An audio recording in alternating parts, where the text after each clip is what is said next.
Assalamualaikum warahmatullahi wabarakatuh, dan salam sejahtera untuk para mahasiswa yang telah mengisi daftar hadir kita pada pertemuan yang ke-13 hari ini. Topik yang akan kita bicarakan ialah menyangkut persoalan struktur percakapan. Para mahasiswa, bagian ini adalah bagian yang terakhir dari mata kuliah kita.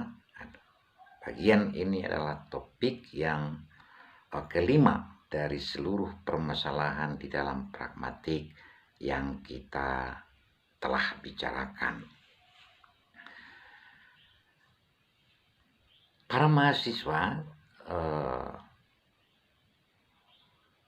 kalau kita membaca referensi-referensi tentang epistemologi, kita akan menemukan satu pengertian bahwa segala sesuatunya itu memiliki struktur.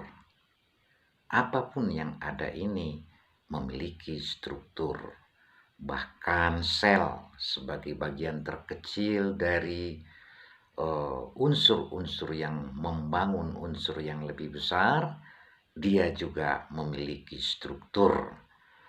Begitu juga dengan persoalan percakapan, memiliki struktur-struktur yang dapat kita bahas untuk menjadi bahan materi, mencari pengetahuan menyangkut persoalan ilmu bahasa. Para mahasiswa yang berbahagia, pada hari ini sedikit banyak kita akan coba memberi pengertian-pengertian terhadap struktur percakapan tersebut. Kalau kita lihat referensi yang telah dimiliki para mahasiswa, ada beberapa pernyataan para ahli yang menyangkut apa yang dimaksud dengan struktur percakapan itu. Salah satu dapat kita petik seperti yang dikatakan oleh Richard, bahwa percakapan itu adalah interaksi oral dengan bertatap muka antara dua partisipan atau lebih. Interaksi oral dengan bertatap muka antara dua partisipan atau lebih. Secara definitif dapat dikatakan memang wujud formalnya seperti itu. Tapi di balik wujud formal itu masih banyak persoalan-persoalan di dalam percakapan yang perlu kita pahami bersama. Seringkali kita mendengar bahwa ada percakapan, tetapi kita tidak menganggapnya seperti percakapan. Misalnya, ada dua orang berbicara, dicontohkan oleh Richard, misalnya, di mana Anda membeli kemeja ini? Lalu B menjawab, dan bagaimanapun dia tidak seharusnya menyatakan karena itu yang diinginkannya. Begitu dicontohkan di materi kita itu. Kedua kalimat itu A dan B sama kita pahami, tetapi kita tidak dapat menemukan apakah kaitan antara kedua potong kalimat yang diucapkan itu. Kita ulangi sekali lagi untuk lebih dapat dipahami. Ditanyakan bahwa di mana Anda membeli kemeja ini? Lalu dijawab, dan bagaimanapun dia tidak seharusnya menyatakan hal itu karena itu yang diinginkannya. Kalau kita runut secara denotatif, kedua kalimat itu kita mengerti, tetapi adakah hubungannya? Kalau kita ikutkan definisi yang disebutkan oleh Richard tadi, sudah terpenuhi, tetapi tidak terasa bahwa ada kaitan di dalam kedua kalimat itu. Barangkali contoh yang lebih sederhana akan mudah. Misalnya dia si A, "Namamu siapa?" Nah, lalu si B jawab, "Saya mempunyai 2 ekor kambing."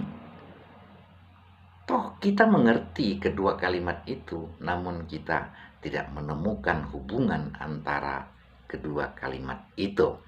Nah, oleh karena itu, persoalan percakapan ini tidak bisa hanya kita pahami dari wujud formal yang diucapkan orang yang bercakap-cakap, tetapi kita juga harus memahami hal apa di balik percakapan yang terjadi itu.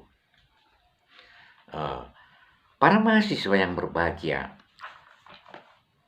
tetapi akan berbeda kalau misalnya walaupun nampak tidak berhubungan, terasa juga hubungannya. Contoh, misalnya seseorang berkata, "Berapakah harga blus ini?"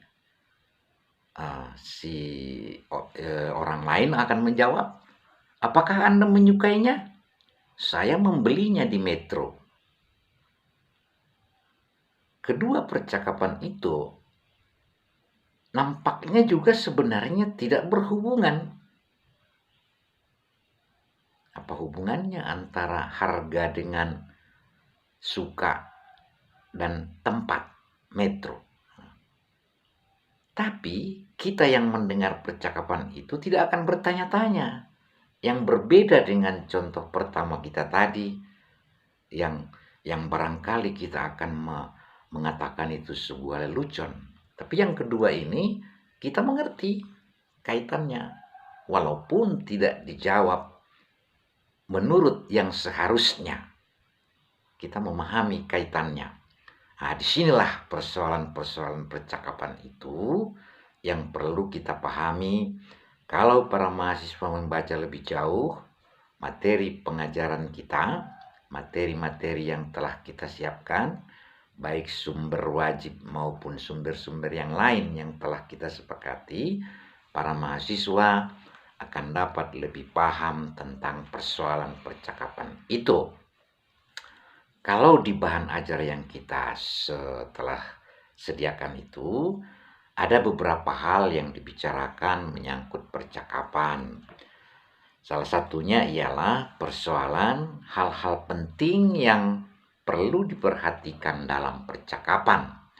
Hal-hal penting tersebut antara lain ialah bagaimana cara menarik perhatian seseorang, kemudian bagaimana cara memulai percakapan, lalu selanjutnya bagaimana menutup percakapan, dan kemudian bagaimana memilih topik percakapan, selanjutnya bagaimana menginterupsi atau memotong percakapan, dan bagaimana cara memperbaiki percakapan.